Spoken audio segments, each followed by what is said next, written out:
አዶናይና ጃኒ ከተለያዩ ትልቁ ስራ የሰራው ማን እንደሆነ ልንገራችሁ። ስለ አክስታር የሚባል አባ ጨጓሬ ነው። አንድ ችሪ ትልቋን አካውንቷን አጣለች። ሁለት ደግሞ ታችኋል አይደል? ባለፈው እኮ ነው ከመኪና አደጋ የተረፈችው። የጀግናው ልጅ ነኝ ትይብን ነበረ እህቴ። አዶኒ በተተፋበት፣ በተናቀበት፣ በተሰደበበት ቦታ አዶናይ ዜማን ወዷታል። አዶናይ ዜማ ወዷታል። Her name is Zema. She is the ambassador of Ashenda. ተቀባች ሴት ታስጠላለች ምናምን ይላሉ አይደለ? ልክ አንድ ሴት ልጅ ሜካፕ ተቀብታ ስታልፍ ይዋት እነሱ ናቸው አንደኛ ለምን ጤና ይስጥልኝ ውድ የቻናል ቤተሰቦች እንዴት አላችሁልኝ? መግቢያው ላይ እንዳያችሁት የእናንተን ተሳትፎ የሚጠይቅ እጅግ ወቅታዊ ቪዲዮ ነው ለእናንተ ይዤላችሁ የመጣሁት። እስከ መጨረሻው አብራችሁኝ እንደምትቆዩ ባለሙሉ ተስፋ ነኝ። ይህንን ቪዲዮ ሰራ እንግዲህ የራሴን እይታና በተለይ ሊያሾ ያነሳቻቸው ሐሳቦች የጃኒና የአዶናይን ግንኙነት ማለት ነው የተወሰነ እውነት አለው ወይስ ምንድነው የሚው ትችቴን አጋራችኋለሁኝ። እናንተም በተመሳሳይ ኮሜንት ላይ ታጋሩኛላችሁ የሷን ቪዲዮ እየተከታተል ማለት ነው። አንድ ነገር እንድትረዱልኝ የምፈልገው ግን የጃኒና የአዶናይ ግንኙነት አብሮ እንዲቀጥል የኔ መልካም ምኞቴ ነው። ምክንያቱም ሁለቶቹንም ስለምወዳቸው ሁለቶቹ አንድ ሲሆኑ ተጽዕኗቸው ከፍ ስለሚል በህዝቡ ዘንዳ ያላቸው ተቀባይነት አሁን ላይም በጣም ከፍ ያለ ስለሆነ ማለት ነው። እና እስኪ ቀጥታ ወደ ቪዲዮ እንግባ። በመጀመሪያ አዶናይም በድጋሚ እንኳን ደስ ያለ ማለት ፈልጋለሁኝ። በትላንትናው ዕለት እንደምትመለከቱት በሚሊየን ብር በሚቆጠር በዱባይ ከቱኤፍ ፕሮፐርቲስ ጋራ እንደምትመለከቱት ተፈራርሟል። ለወንድማችን ይሄ እጅግ በጣም ደስ የሚል ነው። ለአድናቂዎቹም በሙሉ ማለት ነው እንኳን ደስ ያለ ማለት እፈልጋለሁኝ። እናንተ ማድናቆታችሁን ግለጹለት። ሰላም ጋይስ እንደምን አላችሁ? ዛሬ እንግዲህ በጣም ትልቅ ቀን ነው ብያችሁ ነበረ። ከቱኤፍ ፕሮፐርቲስ ጋር ልንፈራረም ነው። የፍርም ቀን ነው ዛሬ። አምባሳደር ለሆነ የቱኤፍ ጋይስ እኔ እንዳይለያዩ ለቁልቢ ገብርኤልም ለመድኃኒዓለምም ለሚካኤልም ተንበርክኬ እነግረዋለሁ እንዳይለያዩ። እናንተ ግን ይሄ አባ ጨጓሬ ሰውዬ ልክ ንገሩት።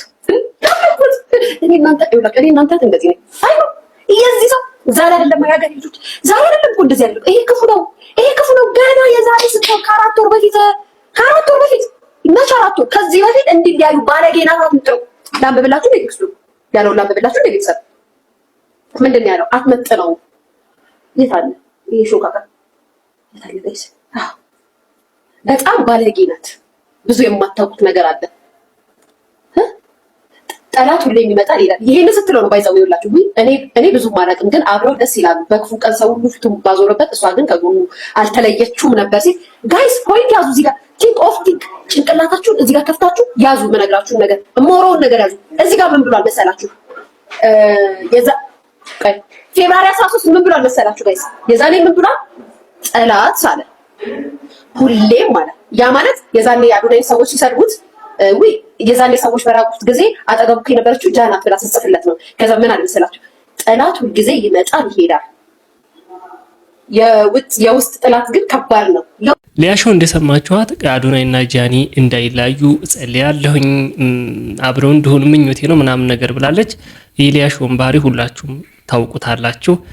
ለሶሻል ሚዲያ ኮንሳምፕሽን ካልሆነ ከልቧ ነው የሚለውን ትንሽ ይከብዳል። ምክንያቱም ከዚህ ቀደም ስትናገር የነበረውን ሁላችንም ስለማንረሳ የጃ ፋሚሊዎች በነገራችን ላይ የጃ ፋሚሊዎች እኔ መመክራችሁን ዝም ብላችሁ አዳምጡ። እኔ የማውቀው የሆነ ሰርፕራይዝ አላችሁ ብያችኋለሁ። በስቀር በቀን ጠብቆ ብያችኋለሁ። ግን አዶናይና ጃኒ ከተለያዩ ትልቁ ስራ የሰራው ማን እንደሆነ ልንገራችሁ። ስለተጣላ ምናምን አይደለም። ይሄ ብላክ ስታር የሚባል እባብ አባ ጨጓሬ ነው። አባ ጨጓሬ ለምን ብላችሁ ጠይቁ። እንገባለን እኛ እንደሆነ አንረሳም። የታዲያ ቴክስት ይሄንን ቴክስት እንዳትረሱት። ባለፈው ብያችኋለሁ እንዳትረሱት። መጀመሪያ ላምብላችሁ ዝም ብላችሁ ስሙ። ሃይ ብላኪ ፕሊስ አዶናይና ጃኒን አስታርቃችሁ ስሞትለ። ከዛም ጃኒ አዶናይን አትመጥኑ። በእናት ትንሽዬ ልጅ እኮ ናት። በጣም ባለጌ ናት። ብዙ የማታውቁት ነገር አለ። እኔ ብዙ አላውቅም፣ ግን አብረው ደስ ይላሉ። በክፉ ቀን ሰው ሁሉ ፊቱን ሲያዞርበት እሷ ግን ከጎኑ ነበረች እኮ። አሁን ካወራችሁ ውስጥ ግን ምንድን ነው አሁን እየተፈጠረ ያለው ነገር? አዶናይ ከዜማ ጋር ግንኙነት ሊጀምር ነው የሚለው ድምጽ ስታሰማን ነበረ እናንተ ቀደም ብላችሁ እንደሰማችሁትና ዜማ ማለት ይች ነች እንግዲህ ከአዶናይ ጋር ግንኙነት ልትጀምር ነው። ከዚህ ቀደም ጃኒ የሆነ ከአዶናይ ጋር ችግር በተፈጠረበት ጊዜ አንዳንድ ሰዎች ከሷ ጋር እንዲሆን እንትን ሲሉ የነበሩ ሰዎች ነበሩ። አዶናይ ይህን ያደርገዋል በእኔ ግምት አያደርገውም የሚል ግምት አለኝ። ግን በመሃል ቆይችን ቪዲዮ ላስደምጣችሁና በነገራችን ይሄ ወሬ ሲወራ ራሱ ብላክ ስታር የሚባል የአባ ጨጓሬ ነበረ ገስት ላይ ይሄ ወሬ ሲወራ አሁን ዜማ ማለት ስለ ዜማ ሁሉ ሲወራ ያወሩ ያለበት ሰዓት ላይ ብላክ ስታር የሚባለው ገስት ላይ ቁጭ ብሏል። ኪዳነ ምሕረት ይሄው ጋይስ ፎቶ አለ ምክንያቱም ይሄው ውሸት ለሚመስላችሁ ይሄው ገስት ላይ ይሄው ብላክ ስታር ውሸቴን እንዳይመስላችሁ ሁላችሁም እንድታዩት ስለምፈልግ ነው። ይሄው አለ ይሄ ወሬ ሲወራ ራሱ ገስት ላይ አለ ጋይስ ገስት ላይ ቁጭ ብሎ ይሰማል።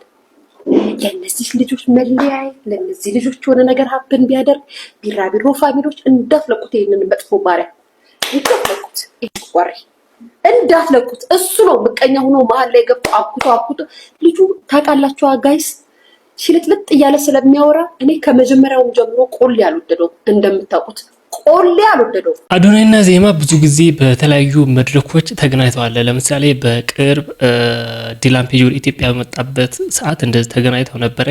Her name is Zema. She is the ambassador of Ashenda.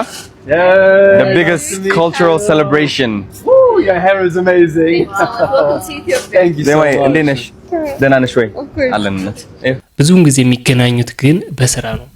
አሁን የእነሱን ቅርቦሽ አይቶ ሰው ከሷ ጋር አዶናይ ከሷ ጋር ግንኙነት ሊጀምር ነው የሊያሹን ወሬ እኔ በሙሉ አልቀበልም። ግን እስኪ እንደው ከቅንነት ማለት ነው ይሄ ነገር መባሉ አስፈላጊ ነው ወይ? አንድ እቺ ልጅ ትልቋን አካውንቷን አጣለች። ሁለት ደግሞ አይታችኋል አይደል? ባለፈው እኮ ነው ከመኪና አደጋ የተረፈችው። ቢያንስ እንኳን ክብር ካለው ቢያንስ እንኳን እውነተኛ ፍቅር ካለው ጊዜ ነበረው። ቢያንስ እቺ ልጅ ከህመሟ እስከምትገገም ወደ ስራዋ በትክክል እስከምትመለስ መታገስ አይችልም? እውነት ፍቅር ከነበረው ምንም እንኳን ስህተት ተፈጥሮም ቢሆን እኮ ትግስ የሚባል ነገር አለ። ይሄ ማን ይወሻሽ ነገር ነው። ሌላ ነገር ካልፈለገ ሌላ የጀመረ ህይወት ከሌለ ትግስት ነበረው ጊዜ ነበረው ለማለት ነው። ግን እሱስ ታይም ያለ ታይም ነው እንትን ያለው ለማለት ፈልጌ ነውና በጣም አዝኛለሁ በአዶናይ። ኤኒዌይስ እነሱስ አዶናይ እና ጃኒ ይሄንን ነገር ወጥተው ቪዲዮ ሰርተው ለምን አይናገሩም? ለምንድን ነው እንደዚህ የሚያደርጉት? እኛን ለመታዘብ ነው? ኮሜንት ላይ ሀሳባችሁን አጋሩኝ። ሊያና ብላክ ስታርን ታውቋቸዋላችሁ። ከዚህ ቀደም እርስ በርሳቸው ሲነቋቆሩ የነበሩ ግለሰቦች ናቸው። ያኔ አዶናይና ጃኒ መጀመሪያ ላይ በተፈጠረው ችግር ምክንያት ነው እንግዲህ ሊያሾም ሊያጣላቸው የፈለገው ምናምን ሲል የነበረው። ብላክ ስታር እንደውም ለጃኒ ራሱ ቪዲዮ ይሰራላት ነበረ። እኔ እስከምረዳው ድረስ በሳል ሰው ነው ብዬ ነው የማስበው። ሜካፕ እና ሴቶች ሜካፕ የተቀባች ሴት ታስጠላለች ምናምን ይላሉ አይደለም? ልክ አንድ ሴት ልጅ ሜካፕ ተቀብታ ስታልፍ ይዋት እነሱ ናቸው አንደኛ ለምን ያ እሱን ነው የምልህ። እኔ ደግሞ አሁን ከዚህ ውስጥ ያው ሶስት እንዳለ እኔ አሁን ለምሳሌ እኔ ፐርሰናሊ ሜካፕ የምትቀባ ሴት ለቁም ነገር ለትዳር ምናምን ነገር ነው። ሁለት ደግሞ እናንተ ራሱ መቷችሁት ውሸት አለ። ሰምኝ አዳምጪኝ፣ አትመቸኝም ነው ያልኩት እኔ። ሁለት ደግሞ አዳምጪኝ፣ እናንተ ራሱ መቷችሁት ነገር እኛ ሜካፕ የምንቀባው ለሰው ሳይሆን ለራሳችን ነው ትሉና ግን ቤት ውስጥ እንደተዝረከረካችሁ ናችሁ። ለምን ቤት ውስጥ ሜካፕ ተቀብታችሁ ወጥ አታበስሉ? ምን እንጀራ ለምን አትጋግሩም? ለምን ለሰው ካልሆነ ለምን ስትወጡ ብቻ ሜካፕ ትሰራላችሁ? አንቺ መልሽልኝ። እኔ ምን አውቃለሁ? ጥያቄ እኮ መልሽልኝ አንቺ። እሺ አንቺ ካልቻልሽ ወደ አንቺ ጋር ቤት ውስጥ አልዝረከረከም ሜካፕ ተቀብቼ ነው እንብላ። እሺ ግን ቆይ አንዴ አንተ ትፈልጋለህ እንዴ ሜካፕ የምትቀባ ሴት? አትዋሽ፣ እውነቱን ተናገር። ችግር እሺ አኪስ አንተ ማንም እኔ ግን አይጠላም ለትዳር ለዛውም ለትዳር ለትዳር ልጅቷ እንደሰማችኋት ሜካፕ ስንቀባ ወንዶች እንደውም ይመለከቱናል ብላለች። ልጁ ደግሞ እንደጠየቃችሁት ለምን እንደጠየቃት ቤታቸው ስለምን አትቀቡም ለሰው ካልሆነ አንዳንድ ሴቶች ለራሳችን ነው እንጂ ለሰው አይደለም ምናምን። ልጅቷ ወንዶች እንደሚመለከቱን ሲቀባ ነው ብላለች። ወንድ ልጅ በተፈጥሮ እኔም ደግሞ የምነግራችሁ ምንድነው ለወዳው ለእይታ ለምሳሌ አሁን እኔ አንድ ሜካፕ የተቀባ ሴት ለወዳው የሆነ ፊዚካል ቼንጅ ሊያመጣ ይችላል። ግን ሪያሊቲው ያ ነው ማለት አይደለም። ይለያል። አብረህ በትዳር ስትኖር ሁሉ ነገር የተገላለጠ ነው። በዛች ሞመንት እንደምትመለከተው አይደለም። እና ሜካፕ ኦኬዥናል ከሆነ አንዳንዴ በፕሮግራም አለ አይደለ መጥፎ ነው ብዬ አላስብም። ግን ብዙ ጊዜ የምትጠቀም ሴት ከሆነች ወንዶች አይፈልጉም። እኔም ፐርሰናሊ አልፈልግም። ወንዶችም እየተከታተላችሁ ካላችሁ እዚህ ኮሜንት ላይ አጋሩኝ።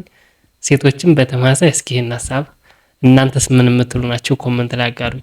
ለሰዓቱ ያዘጋጀሁላችሁ አጠር ያለች ቪዲዮዎችን ትመስል ነበረ። እጅግ አድርጌ ወዳችኋለሁኝ።